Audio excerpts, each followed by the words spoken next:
Good morning, good afternoon, and good evening, Comp 1 Lab students. So, this module that we're going to be delving into is about flipping the script, and instead of me giving you detailed feedback on your writing, I want you to start learning how to look for issues in your own writing. Not every instructor is going to give you feedback on grammar and other things, so you need to be able to spot your own. And it can also help if you're asked to review other people's writing. Some of you may wind up doing that in the future. You never know. So I just want to go over some basic things to look for in writing and how to fix these issues. The first we're going to talk about those developing paragraphs, because to have essays and to have good writing, you have to have well-developed paragraphs. So first we're going to talk about creating a basic paragraph. Some of you may think, man, Miss Cravens, this is stuff that I learned back in middle school, elementary. I want to go over this again, though, as a reminder. You will see this paragraph here. This states that paragraphs include up to 4 kinds of sentences: a transition sentence, a topic sentence, support sentences, and a point sentence. Now, you can pause here and read over this paragraph if you would like and look at the specifics on transition, topic, and support, but you'll see they go in order. You have your transition sentence, then your topic sentence, first or second sentence. Everything in between the topic and the point sentence is your support. It backs up your topic. Your topic sentence works like your essay's thesis statement. It is the point, the main point of that paragraph. The support is like the body paragraphs of the essay. Those are the things that back up the point of that paragraph.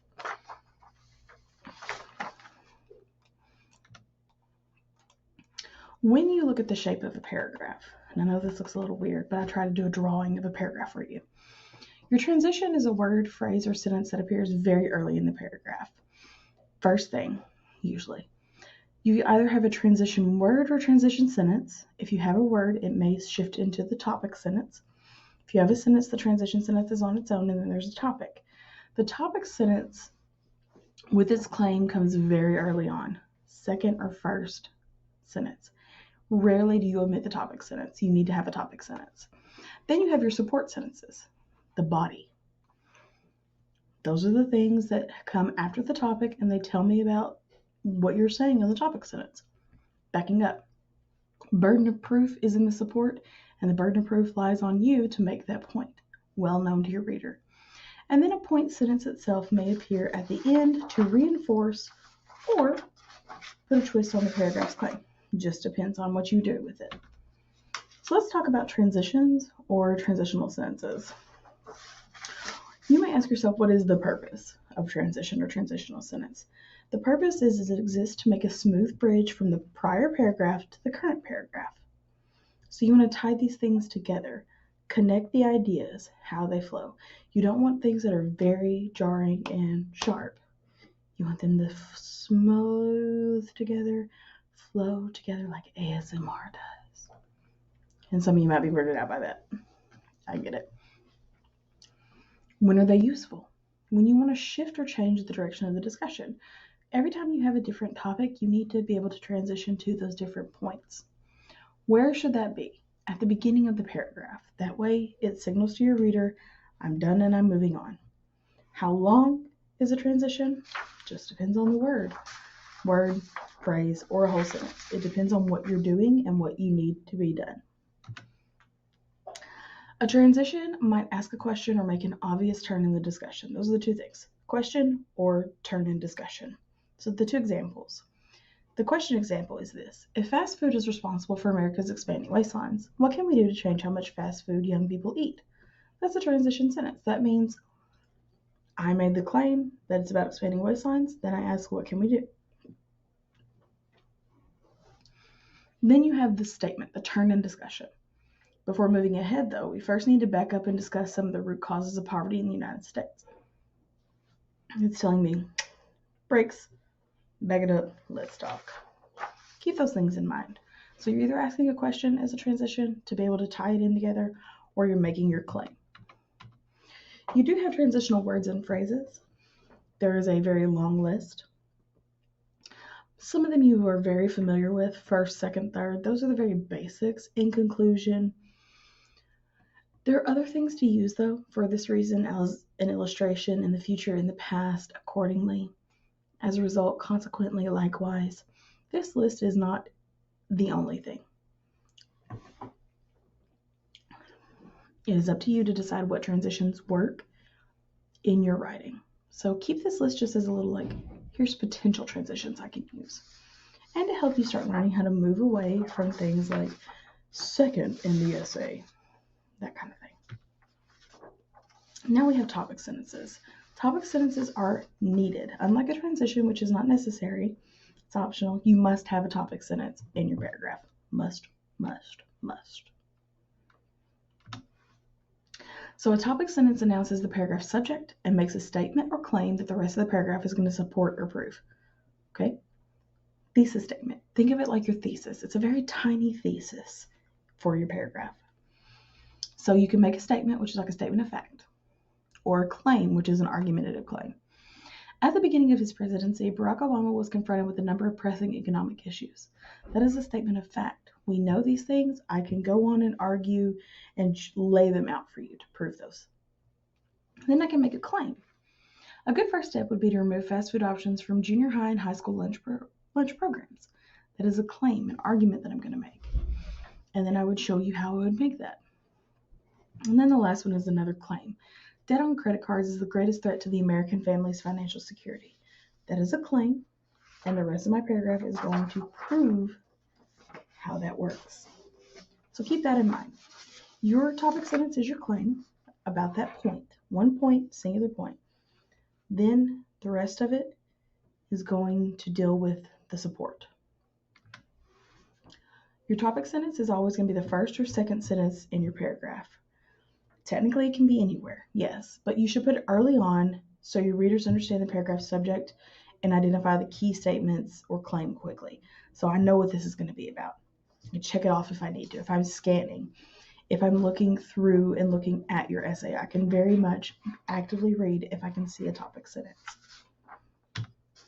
Much like the topic sentence, you have support sentences, and those are needed and necessary in your writing. If you don't have support and you don't back up the claim, you're just making a claim without any evidence. And you can't do that in an argument or in any sort of writing. You have to be able to back it up and prove it and explain the reasoning. Support sentences make up the body of your paragraphs, so the bulk of them. They're going to include things like examples and details. You're going to have reasoning and facts. You may even have data in there, numbers. You can use quotations, stories, which are anecdotes. You can do definitions or descriptions, and anything else needed to provide actual support to the argument you're making. Your support sentences come after the topic sentence. So a paragraph is like a very, very tiny condensed essay. Topic sentence is your thesis statement. Support is your paragraph, the body. Think of it that way. Here's an example that you can pause and read over. It shows you the topic sentence and then the support that comes after it. This is a statement. This is not a claim. So it's giving you the facts that back up that statement. So take a look at it. Pause. Take a couple of minutes to read this to better understand. And I know these are readings that are a little bit more boring, but it shows you these things. The topic sentence says it's the largest municipal park with urban wilderness area in the United States.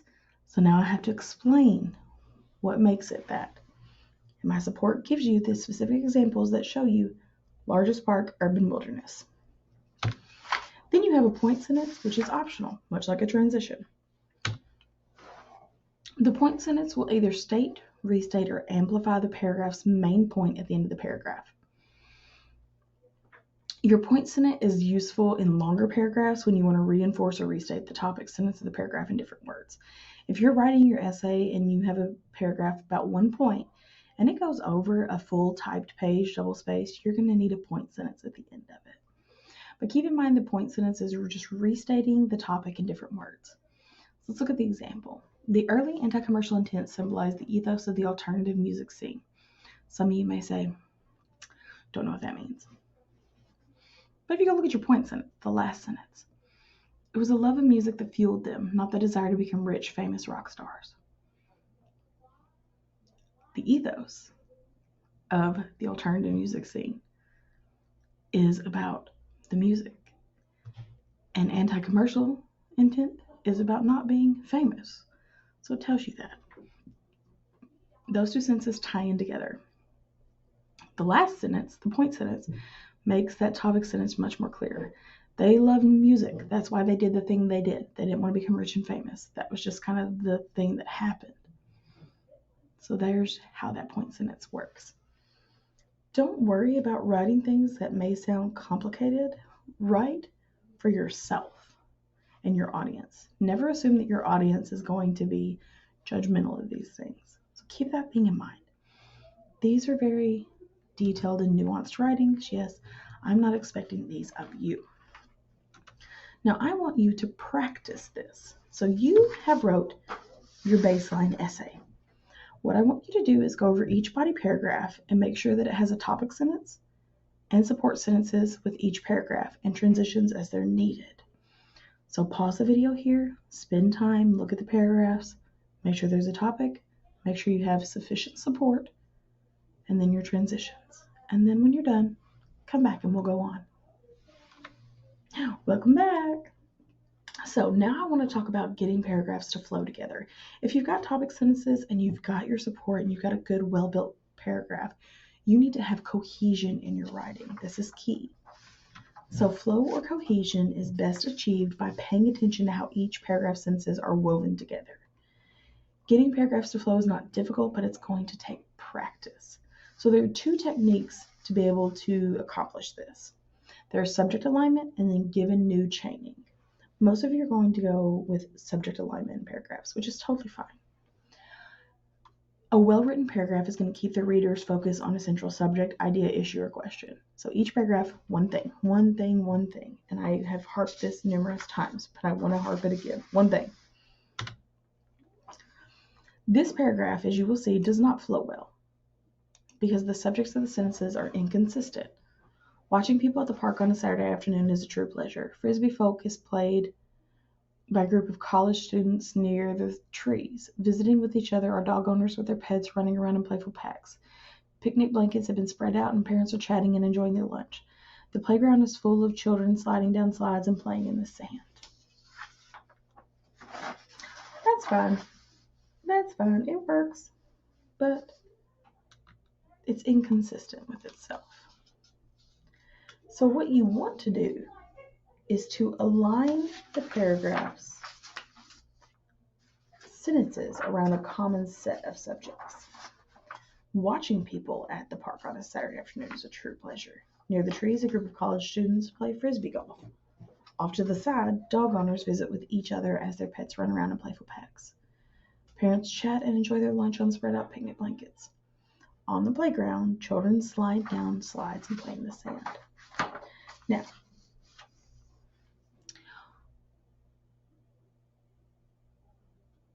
common set of subjects. This is giving me an alignment in the writing. Near the trees, off to the side, on the playground. We're aligning it in terms of where it's at, not just what they're doing. So keep that in mind. Then there is given new in paragraphs. So each sentence starts with something that appeared in a prior sentence called given. Then the remainder of the sentence offers something that the reader didn't see in the prior sentence called the new. Recently, an art gallery exhibited the mysterious paintings of Erwin Flemminger, a modernist artist whose vast Mars-like landscapes contain cryptic human artifacts. One of Flemminger's paintings, talked about Flemminger a minute ago, attracted the attention of some young school children who happened to be walking by. Okay. At first, the children laughed, pointing out some of the strange artifacts in the painting. Soon, though, these artifacts in the painting drew the students into a critical awareness of the painting, and they began to ask their bewildered teacher what they meant. Mysterious and beautiful, Flemminger's paintings have this effect on many people, not just school children. So you can see this little landscaping of Flemminger's paintings, school children, strange artifacts, back down to the paintings. We go around with a given new. I give you this piece of information, I give it to you in the second one, and I give you new information. Take that new information, re-mention it, give you new information. So keep that in mind whenever you're writing your essay. Now we're going to have some basic strategies I'm going to give you to work on whenever you're working on your essays. You're going to identify the 4 kinds of sentences in a paragraph. The needed are the topic and support sentences. Optional are transition and point sentences. State each paragraph's topic sentence clearly. Do not put it in hidden language. The subject is a central idea or issue. Develop support sentences for each paragraph. Provide that important information. I need to know these things. If you're sitting there and somebody says, "What do you mean by this?" You didn't give me enough information. Decide if a transition sentence or transition is actually needed. If you discuss something significantly different, use a transition. Decide if a point sentence would be helpful. Use them in the actual longer paragraphs that exist. And then revise paragraphs so they flow. Subject alignment or given new techniques are the way to do this. You may do subject alignment. You may actually prefer given new. But do those things. It will help you write strong, cohesive paragraphs in your essays. Now go through and look at your paragraphs and make sure that they're cohesive in their writing as well. Look forward to seeing what you guys pick out and what you work on. Have fun with it, guys. Bye.